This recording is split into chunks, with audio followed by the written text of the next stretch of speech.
Парад Победы и шествие Бессмертного полка в Коми в этом году пройдут в онлайн-формате. Решение принято оперативным штабом по противодействию коронавирусной инфекции. Ковид не стал менее опасным, а привито пока только 50 тысяч жителей региона. Масштабные массовые мероприятия могут стать катализатором новой вспышки заболеваемости.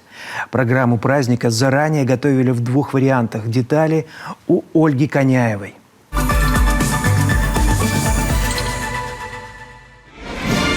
К празднику Победы каждый год вся страна готовится особенно тщательно. Это торжество с размахом, с чувством особой гордости и почтения к ветеранам. Главные герои – люди старшего возраста, и как раз они в зоне риска по коронавирусной инфекции. Ковид снова пытается прорвать оборону. С неблагоприятными по ковиду Турции и Танзании Россия уже ограничила авиасообщение. Всемирная организация здравоохранения отметила тревожные признаки роста новых случаев заражения в большей части европейских стран, в том числе и нашей.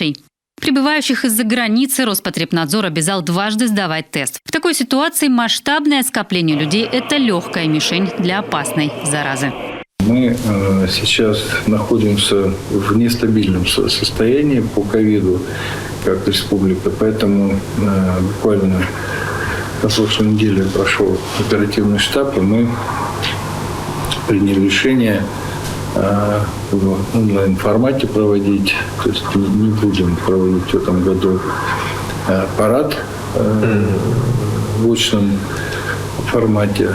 Год назад в это время вся страна перешла в режим онлайн. И каждый день, как сводки с фронта о новых случаях.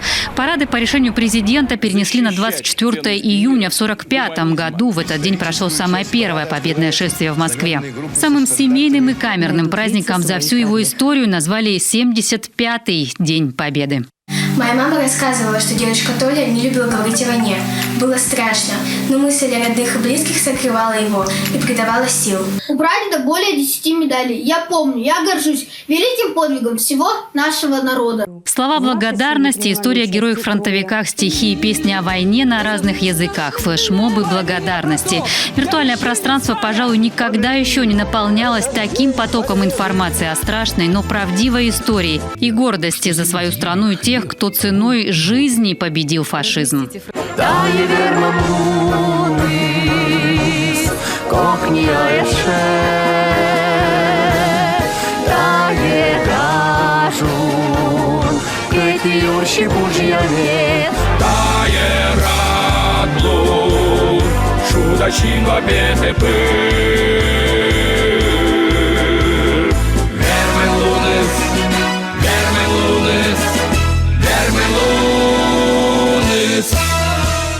В сам День Победы дома окрасились в российский триколор. Эту новую акцию «Атмосфера праздника, не выходя из дома», конечно, поддержали и в Коми. На Юргане концерт-марафон выступлений любимых артистов республики. «Бессмертный полк» встал в строй в эфире главных телеканалов. Поздравление президента, громогласное «Ура», минута молчания и песня победы всей страной.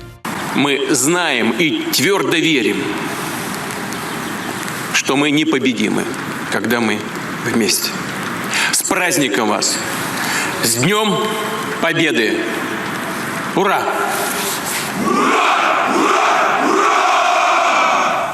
Поздравления ветеранов прямо под окнами их домов. Костюмы, декорации – все как на настоящем концерте. Мы просим вас и ваших близких петь вместе с нами. Итак, соседи, поддерживаем! Звучит легендарная «Катюша». На опустевших улицах людей немного, но все с цветами. В каждой семье есть свой герой, благодаря которому мирное небо над головой. Наши дедушки на войне все погибли, остались там, на полях сражений. Самое главное – помнить то, что у нас есть. Если мы не будем помнить историю, естественно, у нас не будет будущего. Апрель этого года в Коми, судя по кривой заболеваемости, даже плодороднее на коронавирусных пациентов. В больницах для них отдельные блоки, медики знают, как лечить, достаточно лабораторий, медикаментов.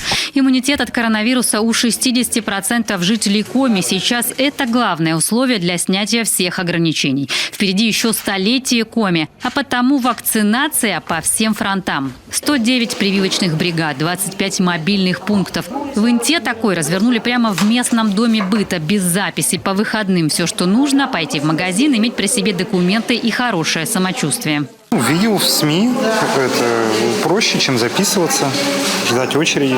Собираюсь ехать в отпуск, поэтому делаю прививку. Привиты больше 50 тысяч человек, а нужно примерно в 10 раз больше. Рассматривают вариант прививать даже на дому. По поручению главы Коми по северным территориям запущен спецпоезд. Болели ли вы ковид? Нет. Нет. Так, за последние 14 дней отмечалось ли у вас повышение температуры? Нет. Состав с ценным грузом на борту делает остановки в поселениях, отрезанных распутицей. Попасть туда сейчас можно только по железной дороге. Применяют вакцину «Эпивак Корона». В отличие от «Спутник Ви», такая хранится при плюс 2-8 градусах. Как раз для выездной вакцинации. Интервал между первой и второй дозой идет от 14 дней до 21 дня. То есть, если какие-то выйдут заминки, допустим, потому что поезд идет дальше еще по деревням, то у нас будет люфт как раз от 14 дней до 21. Режим повышенной готовности в Коми продолжает действовать. Табу на культурно-массовые события до конца мая. Под вопросом были выпускные. Решено, что детский праздник пройдет для каждого класса или группы изолированно. С перчатками, масками, антисептиком, при возможности на улице.